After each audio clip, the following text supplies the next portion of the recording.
Hey there and welcome to today's video on how to integrate your Facebook ads pixel or dataset with Shopify in 2024. This is very, very simple. I have this Google Sheet. It's linked down below. You can just copy it. It has the links. I haven't added them here. Add it after the video. You can just do that accordingly. Okay. So for instance, I'll just add this one now. Pardon me. So this is all very, very simple. Okay. Actually used to be a lot more complex in the past, but step one, have your store set up. Okay, go to shopify.com, set up your store. I'll add a link there as well, if that's what you sort of prefer. Once your store is set up, you go through the initial setup. If your store is already set up, you can immediately go to step two, which is just you literally go to this sales channel and you install. Now I've already installed it for the sake of this video. It's free. It's actually made by Meta with Shopify, obviously because they're incentivized, both platforms that integrate it, make it seamless and straightforward for everyone. Then everyone can market. Facebook wins, Shopify wins. It's just an absolute win-win. So step three, once you have the app installed, in order obviously to integrate it, you need to have your business manager set up.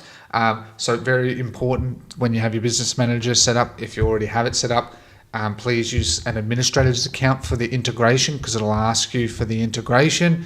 And I call it a pixel. They've given it a new term called data set. Okay, it's the same thing. They've just reworded it and made some small little changes that really changes nothing realistically.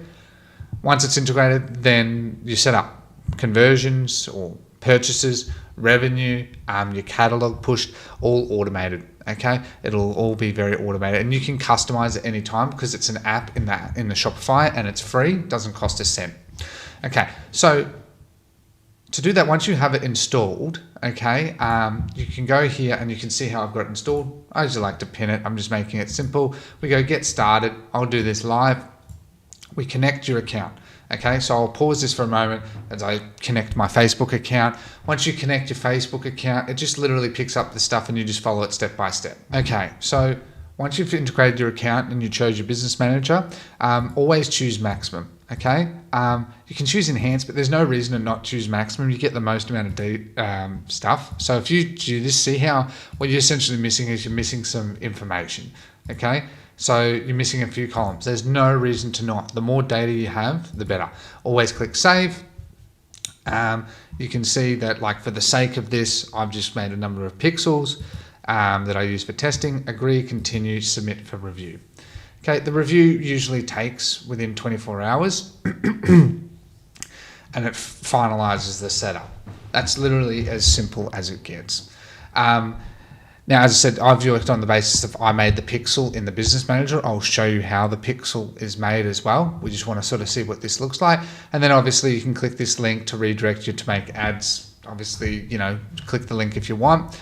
And also with this integration, you have the catalog. So the catalog has a few benefits. One, it's integrated into your business manager to run catalog ads. Dynamic product ads is what they're known as. So you can run dynamic product ads. Usually they work really well for remarketing, but for a lot of businesses, they use it for cold ads as well. It's entirely up to you.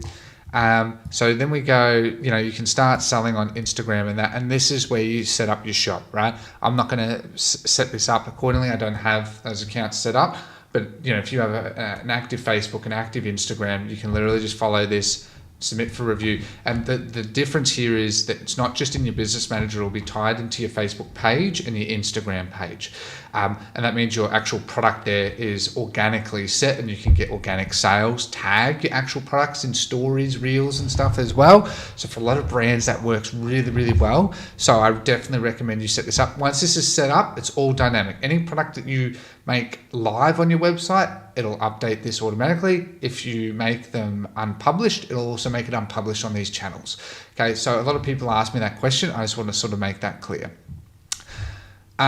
Pretty much that's it. Now, if we were to go into our events manager, you can see I've got a number of pixels. You can also, from here, you can integrate the pixels with partner integrations if you wish to do that this way as well. So you can see that under here, some people might prefer to do it this way too. You can go settings, you create an ad and so on and so forth. You can see that it's currently active. That's why nothing much needing to be done. I can view the advanced dashboard. Okay, so obviously I have no volume right now, hence why it's not working. You can view the settings of this integration and stuff as well, and you can disconnect it and you can add another. So you can add as many as you want to different pixels. It's entirely up to you. I just strongly recommend, obviously one Shopify store, one pixel. You want to keep the data clean. Okay, that's pretty much it, right? Only takes a few minutes. Once it's done, set and forget. Okay. That as a last tip, I just like to also add this in. If the administrator, because you can have multiple users in your business manager, if you're a sole trader running your business, that really shouldn't be a problem. You just basically, make sure the connection's done. You usually get an email if the connection is broken. If you're in a part of a team and the administrator has changed something, make sure you get the administrator just to relog, okay? It only takes 2 minutes and everything will be the same. But if you don't, what will happen is your catalog will be inconsistent, you won't get pixel data, and you'll start to find problems that will eventuate from that. So I hope this has been helpful. This is just a short and sweet, easy one. Please just have a look at this Google Doc down below. The link's down there. You can use it however you see fit to try and help it make it nice and easy for you. But I hope this has been helpful on how you integrate your Facebook and Instagram ads to your Shopify store and make it all dynamic. If you did like this content, please be sure to like, comment down below and subscribe to the channel. I'll see you in the next video. Thank you.